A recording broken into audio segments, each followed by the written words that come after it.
Now look at Part 1. Part 1. I'd like to make a transfer, please. You want to transfer some money? First, you have some time to look at questions 1 to 6.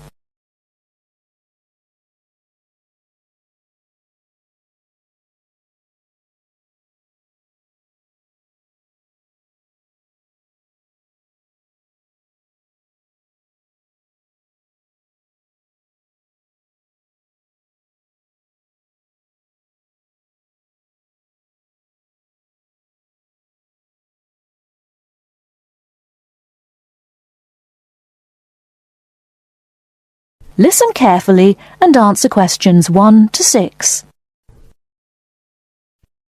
Good afternoon. Hello. How can I help you? I'd like to make a transfer, please. You want to transfer some money? That's fine. Let me just bring up some details. Right, here we are. Can you tell me your name, please? It's Alice Del Tour. Okay, and your date of birth? 20th of February 1982. Right, and for security, can I have the first letter of your password? It's B. And the fifth letter? That's F. Fine. Now, where do you want to make the transfer to and from? I'd like to send money from my current account abroad. Which country are you sending it to? To China. My boyfriend is on holiday there, and he's run out of money. Oh dear. China, okay. Now, there are several ways to do this. We can do it by credit card, by electronic transfer, by cheque or by banker's draft. I'm not sure. What's the best way? Well, that all depends. The simplest way is by cheque, really. I just write the cheque and send it. Yes, but it can be very slow and take a long time for the money to clear. Between 3 to 4 weeks. How soon do you need the money to get there? I'd like it to get there in the next couple of weeks. So really, sending a cheque is going to be too slow. Yes, I think so. Let's look at electronic transfer then. This usually takes between 2 and 5 working days. That's 2 to 5 days. Working or business days. If you send it on Friday, it will get there the following Friday at the latest. I see. That's much better. Yes, but we do charge a fee for this. We charge a flat fee of £21, and on top of that, the receiving bank may charge a fee, and an agent may also charge you for transferring the money between banks. So, how much is it altogether? We can't give you an exact amount. You need to check it with the receiving bank and any agents that they use. I see. Also, you can send it in sterling or dollars from here, but there will be an additional fee depending on the exchange rate when you convert it into renminbi. So, there will be another charge too? I'm afraid so. Does it make any difference if I send it in dollars or sterling? It could make a difference according to which currency has the best exchange rate. The other difference is this. If you send dollars, the amount goes through the US clearing system. We send the money to our branch in London. They then send it to our branch in New York, and the New York branch sends it to the bank in China. It goes all around the world then. Before you hear the rest of the conversation, you have some time to look at questions 7 to 10.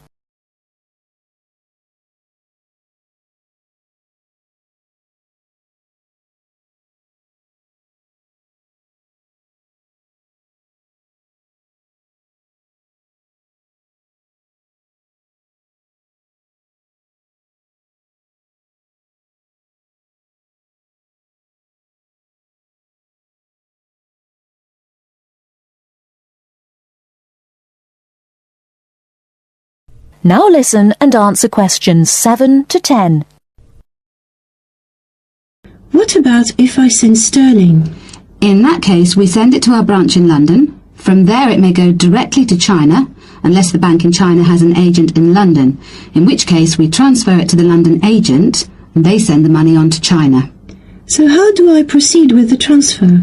Okay, first we'll need some details about the beneficiary from you. The who? The beneficiary, the person receiving the money. Okay, what do you need to know?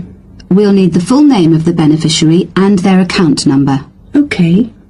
You need to tell us the name of the bank in China and the address of the branch. We also need the bank's sort code and the SWIFT number.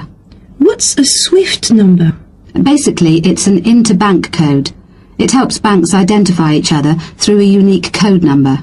Okay, and that's spelt? SWIFT, SWIFT. And the final thing we need is the reason for sending the money. You need a reason from me? I just told you my boyfriend's run out of money. Well, we don't need a reason. The receiving government needs to know why the money is entering the country, and we have to be able to tell them. Okay, so from me you need the bank's name, the address of the branch, the sort code and SWIFT number, the beneficiary's name and account number, and a reason for sending the payment. Yes, that's correct. Okay, so I'll check these out and come back to you with them so we can go ahead with the transfer. That is the end of part 1. You now have half a minute to check your answers.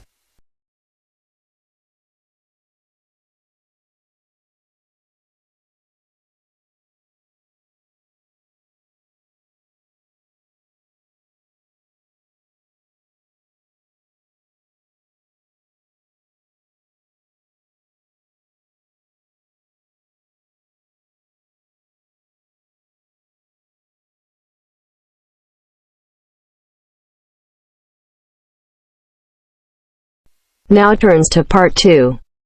Part 2. You will hear a flight attendant talking to passengers on an airplane. First, you will have time to look at questions 11 to 15.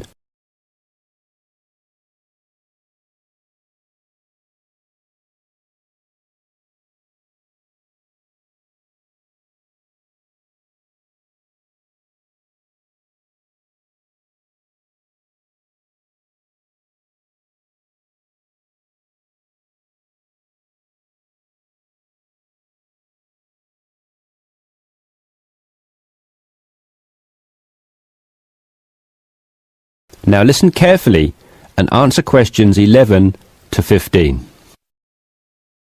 Good morning, everyone. I hope you all slept soundly overnight. I'm pleased to confirm that our flight is running on schedule and we expect to arrive in Christchurch at 8 a.m. local time. That's about 50 minutes from now. I've been advised by our pilot to warn you that there may be some turbulence on our descent. So please remain seated and have your seatbelt on at all times. As you may have heard, a fairly severe tropical depression is headed for New Zealand and in fact is reaching the west coast of the South Island as we speak. Thankfully, we are landing on the east coast, where the weather is still relatively good. Wind speeds are steady at around 15 miles per hour, and the sky is generally overcast, though the sun may creep out from time to time as the morning progresses. That said, when the storm reaches this afternoon, conditions will deteriorate rather quickly. Please exercise extreme caution if you're traveling anywhere on the island today.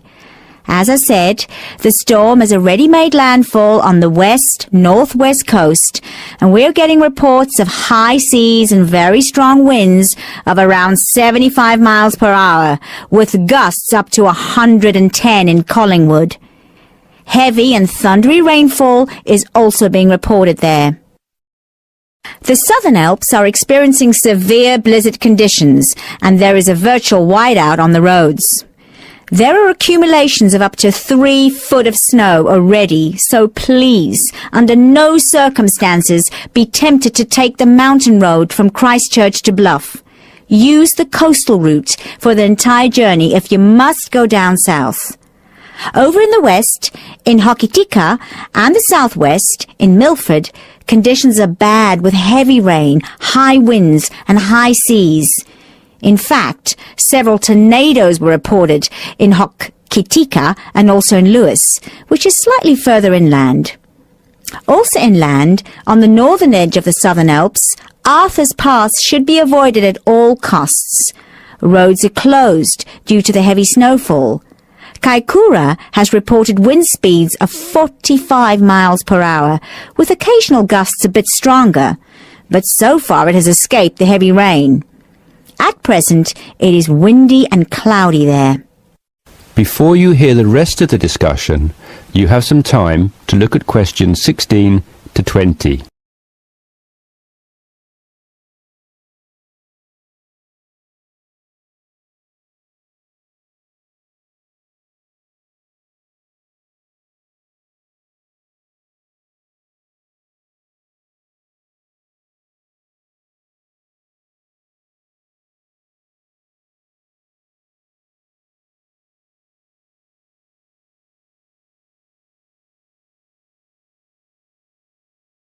Now listen and answer questions 16 to 20. Hello again, ladies and gentlemen. We should be landing in approximately 10 minutes' time. Just an update for you on the weather conditions in and around Christchurch. We expect the storm to reach us by approximately 1 p.m. Town officials are closing all roads out of town as conditions are simply going to be too dangerous, with the risk of falling trees and flying debris too high. Roads will have officially been closed for 30 minutes by the time we land at 8 a.m. Passengers whose travel plans did not entail an overnight stay in Christchurch, we would like to extend our apologies to you on behalf of the Christchurch Town Council for the inconvenience caused. However, it is in the interest of safety that these steps have been taken. Those of you without accommodation should go straight to our customer service desk at the airport, where a council official will be waiting to take you to temporary shelters in the town. Those of you who are staying in Christchurch should go to your hotel and follow the instructions of staff there. It may yet be necessary to evacuate you down to the shelters as well. This decision will be made by hotel staff who are monitoring the situation very carefully. The storm has made a direct hit on the island. The storm eye is expected to arrive in Christchurch at about 4 p.m., after which a brief period of calm will be experienced. The western wall of the storm will then hit at approximately 4:30, and the extreme winds and heavy rain should have improved by about 7 p.m. All roads will be reopened from 9 p.m. onwards. However, we're advising people to refrain from driving unless absolutely necessary, as conditions will be extremely hazardous with a risk of flooding everywhere. Flash flooding is a real danger for the valley towns of the south in particular, as mountain rivers and tributaries have already swelled to record levels. High winds have already caused massive power cuts in west coast towns, and a string of major tornadoes have caused havoc across the Midlands. If at all possible, stay in Christchurch until tomorrow morning, when the clean-up will begin. And, above all, stay safe. That is the end of part 2. You now have half a minute to check your answers.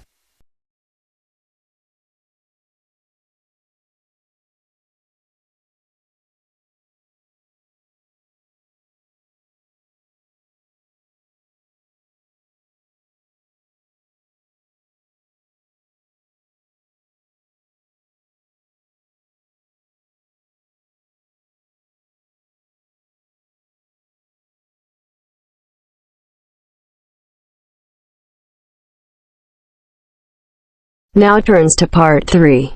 Part 3. You are going to hear a lecture on ecology. First, you have some time to look at questions 21 to 25.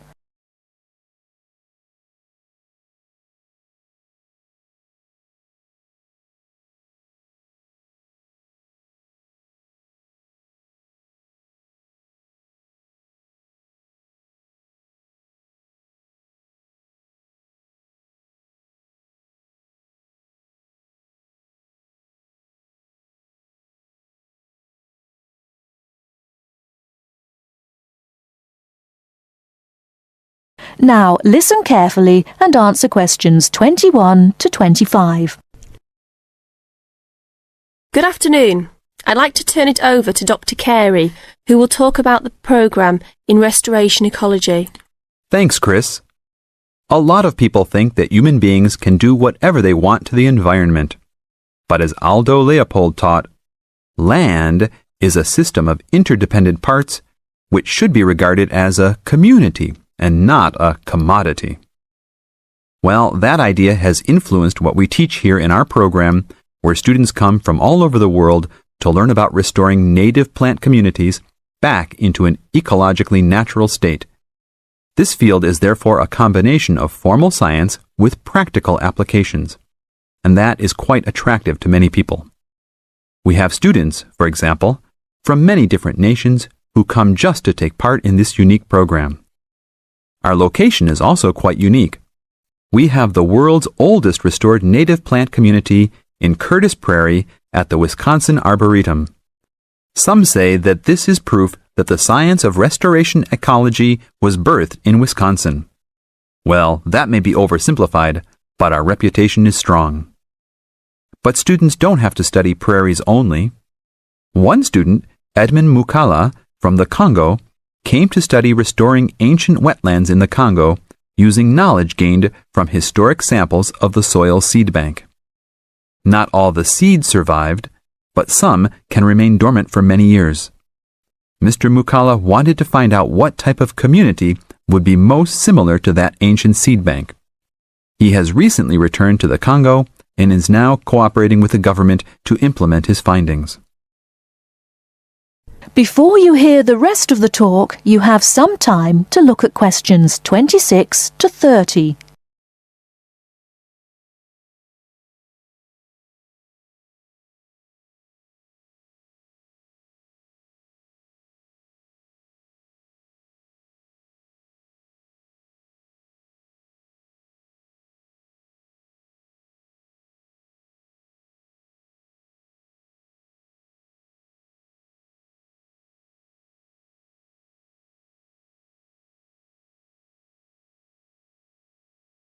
Now listen and answer questions 26 to 30.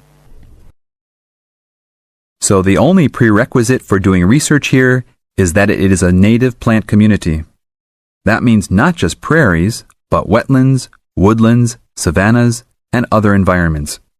We're proud of the diversity of research topics in our program. And we continue to grow. This year we have 32 new students from 8 different countries. When students first arrive, they begin rigid coursework in statistics, ecology, plant identification, and the theory of landscape change. Then they take part in internships at local conservation agencies such as the Arboretum, the Nature Conservancy, the Parks Department, and others. We find internships to be crucial in helping students apply the knowledge they have gained in the classroom. And we're proud to say that, since the beginning, we have graduated 277 students with master degrees from our programs and 122 students with PhDs. Some have gone on to bigger and better things. One graduate is now the director of the Worldwide Fund for Nature in China. Another is the director of Parks Development in California. And others now lead their own research departments in universities around the world. That is the end of part 3. You now have half a minute to check your answers.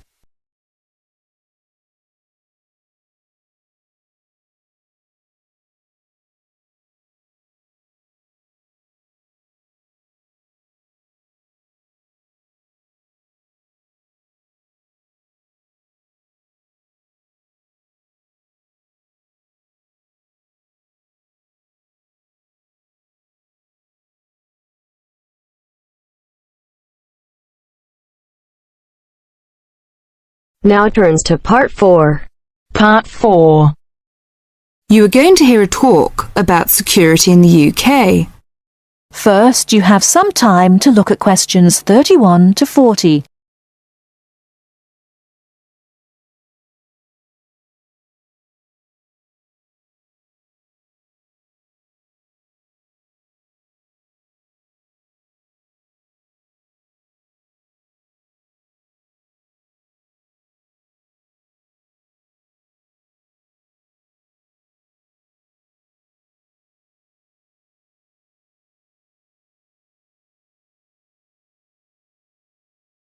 Now listen carefully and answer questions 31 to 40. In large cities, for instance London, and crowded places such as airports and stations, there is the risk of theft.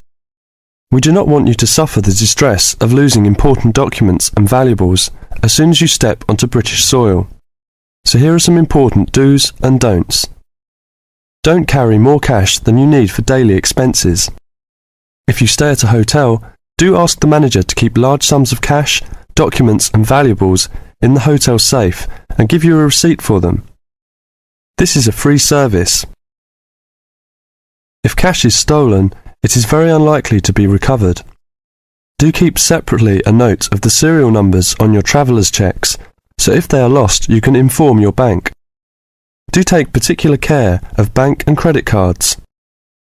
Do carry wallets and purses in an inside pocket or a handbag. Don't ever leave a bag unattended and make sure it is securely fastened when you are carrying it. Do carry jewellery and valuables such as cameras, radios and typewriters on you or with you and keep a note of any serial numbers. Do take special care of your passport, travel tickets and other important documents. Documents are at risk particularly at airports and stations where it is obvious that most people will be carrying them. Do make a note and keep it in a safe place of the number of your passport, its date and place of issue. This makes replacement easier if you are unlucky enough to lose it. If you don't want to carry heavy luggage around with you, you can leave it in a luggage office at most large stations and pick it up later. Keep the receipt so that you can reclaim your luggage. Check the opening hours or you may find your luggage locked away when you need it again. If you lose any of your luggage in transit, take this up immediately with the officials of the airline or shipping line. But don't worry too much. 98% is found within 3 days. If you lose anything, go first to the lost property office at the airport or station, as it may have been found and handed in. If you lose your luggage in the street or suspect it has been stolen rather than gone astray, find the nearest policeman who will advise you what to do. That is the end of part 4. You now have half a minute to check your answers.